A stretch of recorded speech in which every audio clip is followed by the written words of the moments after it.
Adoption fees for dogs going down in Sutter County, but first, 2 stabbings in Marysville. I'm Laura Vandermeer, and here's your ADTV webcast for Wednesday, September 26, 2012. Well, 2 men were stabbed this morning just hours apart outside the same Ramirez Street apartment complex in Marysville. Police believe both assaults may have been related, but nobody is telling investigators exactly what happened. A 29-year-old man was stabbed twice during a dispute at about 7 a.m. He checked himself into a hospital with non-life-threatening injuries. And at about 9:15 a.m., a 21-year-old man was also stabbed, possibly in retaliation for the earlier assault. His injuries are also not considered critical. The incidents are not believed to be gang-related. Well, there are too many dogs at the Sutter County Animal Shelter, and management is taking steps to cut down on overcrowding. Shelter officials are announcing that they will waive adoption fees altogether for dogs in order to help find more homes for them. As of this morning, there were 53 dogs at the Sutter Shelter. Anyone adopting a dog will now pay a $15 registration fee if they live in the county and a $40 refundable fee for spaying or neutering. Well, new Yuba County Museum of History President Dana Hubbard stepped into the group's storage unit for the first time today, exploring a 19th century bank safe that he hopes to include in the eventual museum, which is being proposed at the Old Tower Theater in historic downtown Marysville. Hubbard is spearheading this long-standing museum effort. Reporter Nancy Pasternak is working on that story for tomorrow's paper. And we're just about a month out from the November presidential election. The AD will be following all of the local races here in the Yuba-Sutter area, including the Marysville mayor's race. We chatted recently with candidate Ricky Samayoa. There's been a lot of discussion that at some point Marysville may need to look basically beyond the river, is the way some people put it, and possibly annexing some other areas to kind of increase the overall base. Right now, of course, there's talk about Marysville expanding its sphere of influence. How do you see that discussion moving forward, and what are your thoughts on eventually annexing some more areas into the city?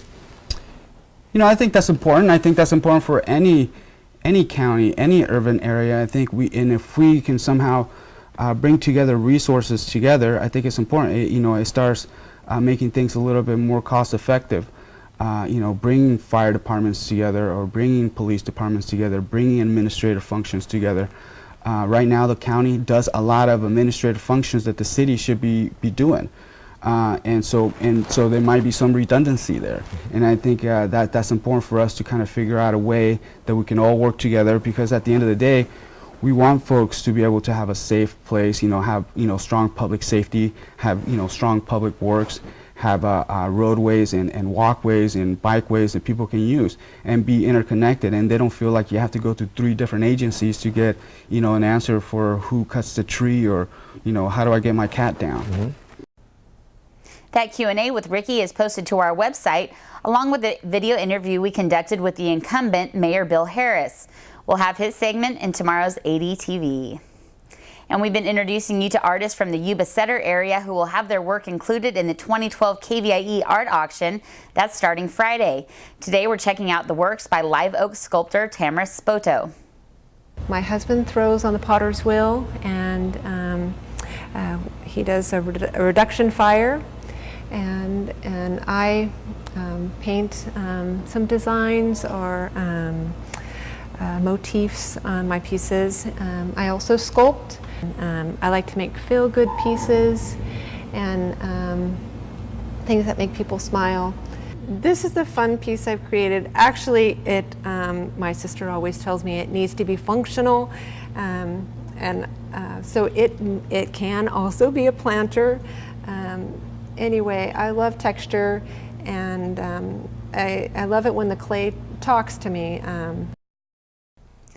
The 31st annual art auction is set for 8 to 11 p.m. Friday and 11 a.m. to 10 p.m. Saturday and Sunday. Read tomorrow's AD to read those local artist profiles. And that's your ADTV webcast for Wednesday, September 26, 2012. For updates on these stories and more, go to appealdemocrat.com or pick up a copy of the AD, your Yuba-Sutter news leader, at your favorite newsstand.